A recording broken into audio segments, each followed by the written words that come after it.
Hello. Hey, guys. Come on in, guys. TEDx fans. I'm talking to all of you guys. How does it feel?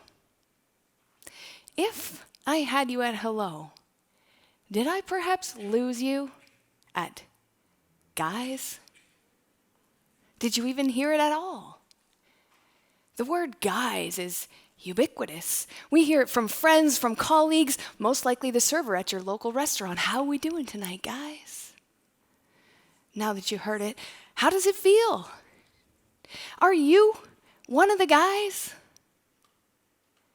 Once upon a time, I was one of the guys, and that meant I had made it. Survived engineering school, got a good job in manufacturing, toned down my gender just enough to blend in. I got invited for lunch on Thursdays, drinks after work, one of the guys.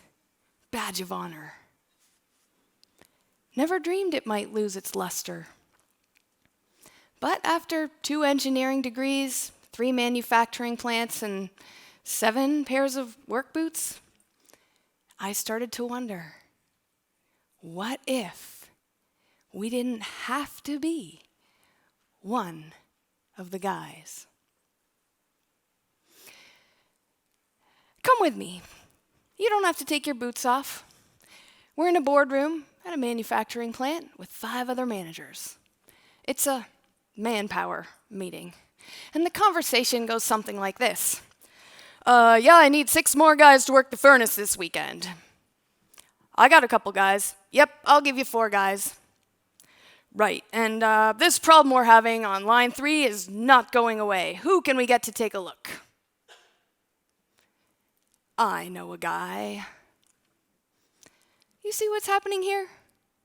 The guys get the overtime, the guys solve the problems, the guys come to mind. Now, it's true that most of the time the person who fixes line 3 is a guy, and the people who work the furnace, also guys. But when we throw that word around, it reinforces the expectation that they will, in fact, be guys. The word is a placeholder in our minds, and we expect it to be filled by a man.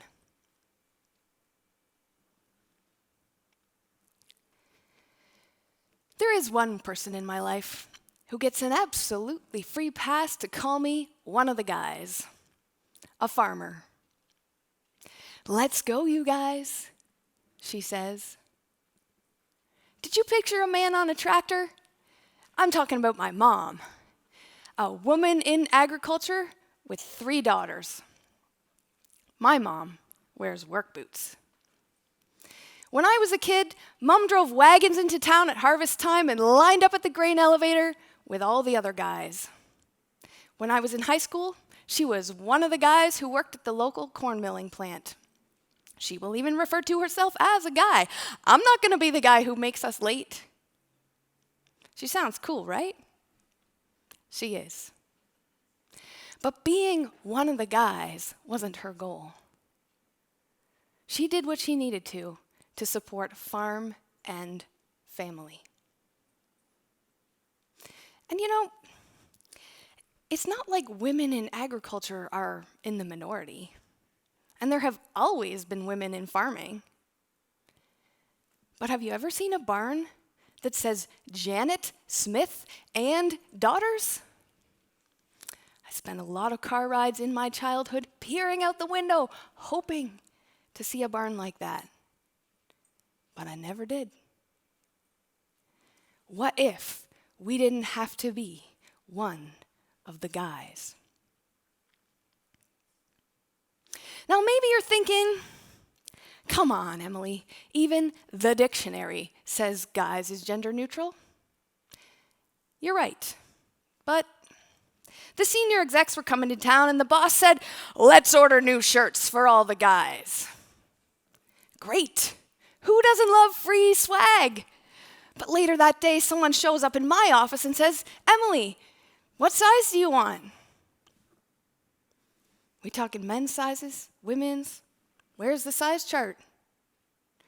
They look at me like I'm an absolute pain in the esophagus. They haven't even thought of it. I want shirts that fit me, not golf shirts with sleeves down to the elbows. And truly, shirts. Shirts are the least of my worries. Have you ever worn a Halloween costume that didn't fit? The eye holes in the mask don't quite line up. The suit is too tight in places and too long in others. You get all dressed up and then you have to pee. When you finally make it out the door, you can't keep up with the neighborhood kids because your boots are so heavy. And when your neighbor holds out that delicious bowl of candy, your gloves are too bulky to pick up those tiny chocolate bars. Yeah, that's only one night a year. Imagine wearing all that ill-fitting stuff at work. Hard hat, safety glasses, respirator, coveralls, work boots, gloves. If it doesn't fit, it's not safe. And yet, in 2022, a CSA survey of Canadian women in industry revealed that at least some of the time, 58% of us are wearing personal protective equipment that is the wrong size. The smaller and curvier sizes are pretty scarce. Of course they are. The template for so many things, from workwear to cars and cell phones, yes, the ones in your hands and your pockets, the template for so many things can be traced back to the measurements of an average military man from the 1950s and 60s. How many of you fit that profile? And yet, that mythical man lives on in the word guys. We think the word guys is gender neutral. We want it to be gender neutral, but it's not. It doesn't prompt our minds to think of the full spectrum of people who could do the job and what we as leaders need to do to keep them safe. So this talk is about safety equipment, but it's more than that. This talk is about engineering, manufacturing, agriculture, but it's bigger than that. Words shape our world. What words are you using? On the flip side of guys, we have words that specifically identify us as women in engineering, women in manufacturing, women in agriculture, in STEM, in construction, in trades. I'm not a big fan of those words either. What does my gender have to do with my job? I never asked to be a woman in engineering, just wanted to be an engineer. In 2015, I was interviewed for National Engineering Month, and they asked me, Emily, what is your dream for women in engineering in the next 25 years? I said, in 25 years, I hope we can stop talking about being women in engineering and just be great engineers. Can you imagine? How great would it be to finally get somewhere close to gender parity, to be able to stop talking about underrepresentation, pay gaps, lack of advancement, inferior safety gear? We have a long way to go. Can you believe the percentage of Canadian engineers that are women is less than 15%? Less than 15%. What would that number be if we didn't have to be one of the guys? Do we have any Survivor fans in the house today? Yeah, that show has been on TV for a generation. What a study in human behavior. If you watch the show, you'll know that at the start of every challenge, Jeff hollers, "Come on in, guys." Well, he did. But in 2021, Jeff dropped the word guys, and now he simply says, "Come on in." That's the easiest idea I have for you today. Just drop it. It doesn't add anything. And sometimes it divides. Our words shape our world. So choosing our words can change our world.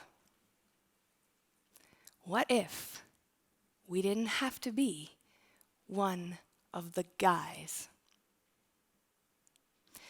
Now, I could end my talk right here, but we need to go a step further, ladies and gentlemen. Ladies and gentlemen?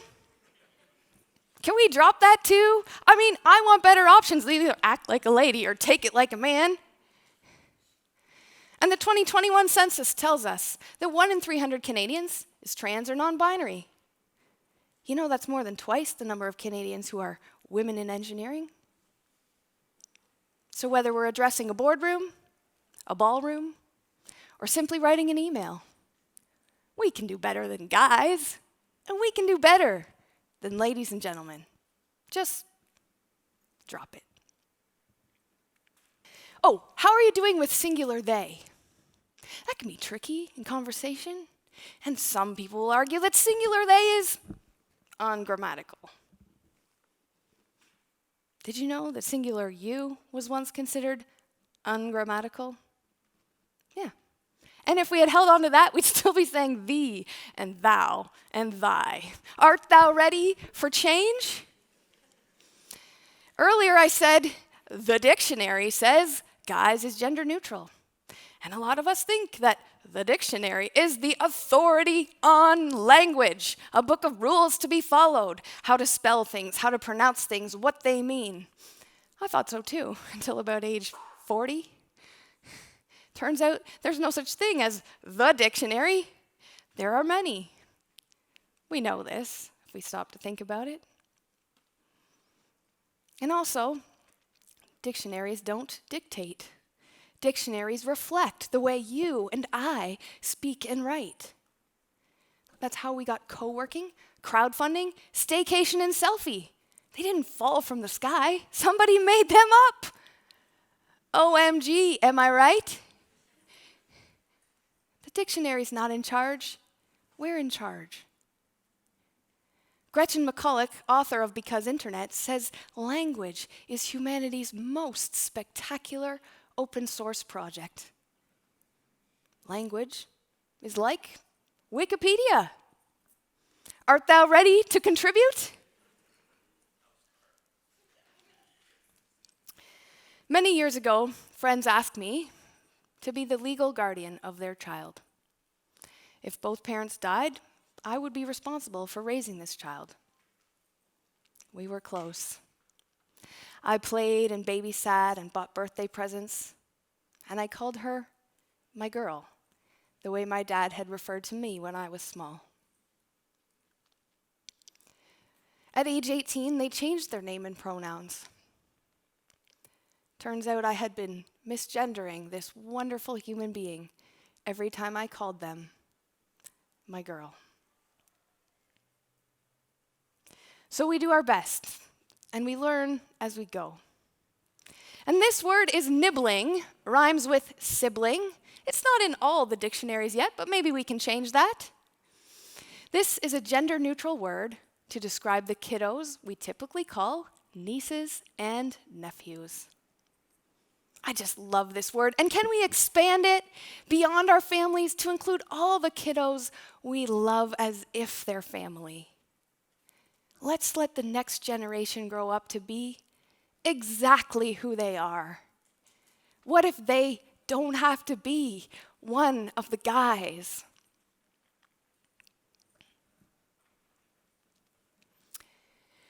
Now a word for the men in our lives. Guys, we need you. We all need to do this work, but your efforts will have the most impact. New research that came out just last month gives me so much hope. Survey says, guys get it. You get the business case, the moral case, all the good reasons to go to bat for women. But there's a gap between knowing and doing. You know why you should go to bat, but a lot of you are stuck in the dugout. What if you start with your words? Do you know a guy, or do you know someone who can solve the problem? Let your words be an example for others to follow. And if by chance someone asks you to choose different words, you're not being called out. You're being called in to the game. We can't do this without you. Your words shape our world. And look, we're all going to make mistakes. There's a chance that something I said here today wasn't the best choice of words, and that's okay. Let's reserve the right to be smarter tomorrow than we are today. Speaking of, I'll even show you a mistake. Remember when I quoted myself in 2015? You see there where it says all genders? Yeah, in 2015 I said both genders. We learn as we go. And your words aren't just yours, you know. They get picked up by the people around you and repeated in places you're not even present, especially if you have kiddos or nibblings. Words shape our world. In every conversation, we have a choice, either to fall into the language patterns of those people around us or deliberately choose our own words. So let's choose. Let's choose words that open minds and open doors to the full spectrum of people who can and will be engineers, manufacturing leaders, farmers. What if we didn't have to be one of the guys? I've been one of the guys for decades. Sometimes it's just easier that way. But what the dream looks like, what I truly want, folks, is 6 awesome people to work the furnace this weekend, a technician to look at line 3, and will one of you keep an eye out for the delivery driver? Our new shirts are arriving today, and mine is going to fit like a glove that actually fits. Words shape our world. Thank you.